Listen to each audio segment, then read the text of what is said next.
Hi everyone, it's Niamh here and welcome to my art journaling channel. Today we're going to be looking at using some collage rice papers in the background and journaling our thoughts. So with this page I'm starting off with a collaged face. This is from Niamh, an Australian artist or an Australian company who provides these papers. They're beautiful, they're beautifully detailed, and they're just great pieces to put into your art journal. So this is a full sheet. I've just trimmed off the border, the little white border that comes with it, and I've glued it down using tinted gel medium. The reason for that is because I wanted to blend this into the page as much as possible. Using regular gel medium works fine. I've just found the tinted sort of works with that crafty color a little bit. To blend in the rest of the background, I'm just using some text stamps and sort of continuing out the pattern from the paper. So while you can sort of still see where that collage paper goes, you've got that sort of idea that, oh, okay, some of that paper is in the background too. Just with my Stipular Oil pencil, I have just quickly sketched out the top of her hairline so her head just doesn't get cut straight off, and sort of worked out where I want that to go. I've pulled out some indigo ink. This is an acrylic ink to paint into the background as well. So I wanted to have this sort of quite translucent, quite fluid, but permanent. I could quite easily have used watercolor for this, but because of the nature of particularly the craft paper that I'm using, it's quite absorbent. I wanted to use something that sort of sits on the surface a little bit more.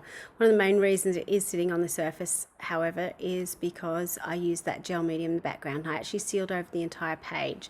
So what would usually happen with the craft paper is where I had used gel medium, the ink would sit on top. Where I hadn't used it, it would sink into it and be a slightly different color and a different texture. So just be aware that if you are doing something like this, you may want to actually seal the page with a clear gesso first, or just with a coat of clear gel medium, and that will do the job. To blend this page together a little bit more so I don't have that sort of big rectangle in the middle, I decided to use this bubble pattern stencil all over my page, and I'm using a very similar color, so it's slightly darker than the ink in the background, and because it's straight acrylic paint, it's going to be slightly more opaque, but it just gives this beautiful texture. So this is marine paint. Now I'm just going in, I've just shifted my stencil using the same sponge, but just add a little bit of a light blue color into it, sort of bluey grey color, and mixing those colors together. So I've still got the same tones happening, but I'm going to get sort of this shadowy double stenciled effect in the background, which I really, really like. So I've still got some of that craft peeking through, but there's a bit going on now in the background. You can still in the close-up see that text happening in the background as well. Now I'm just going to use my paint to paint in the face. With this I use a tiny little bit of paint with a dry brush and just sort of brush it on as lightly as I possibly can.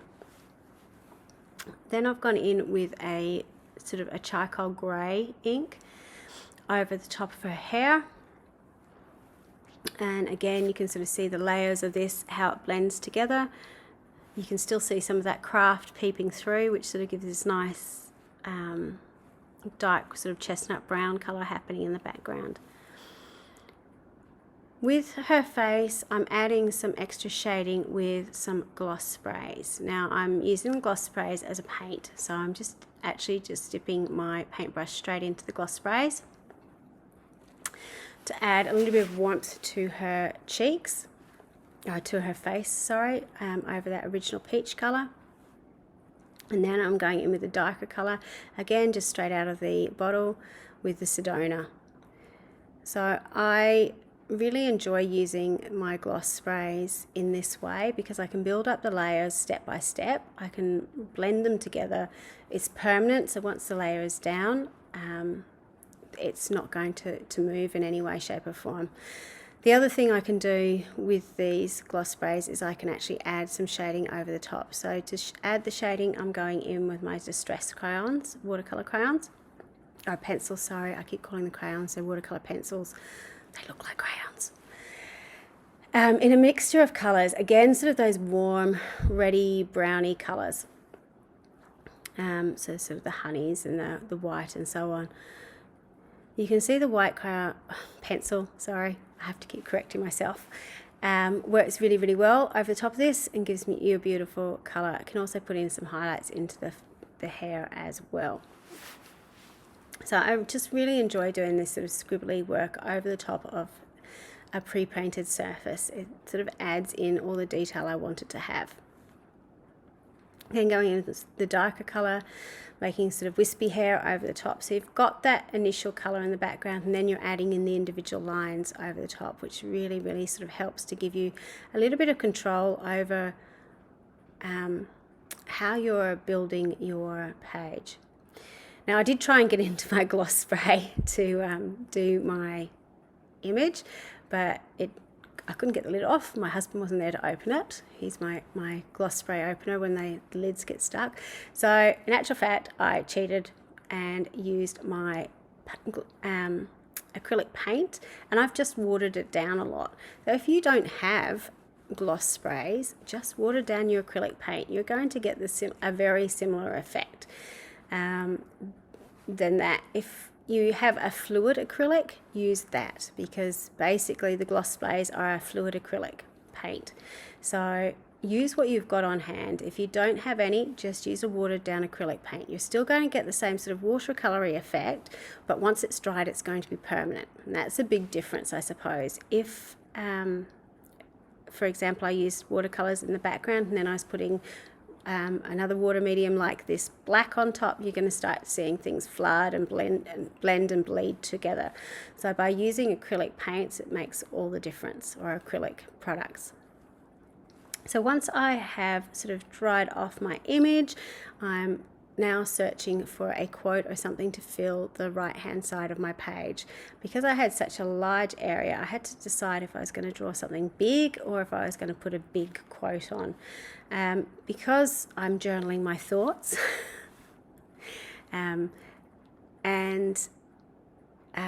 I chose something that was sort of echoing how I was feeling at this day.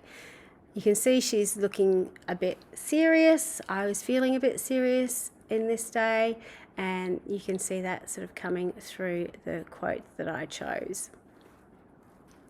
And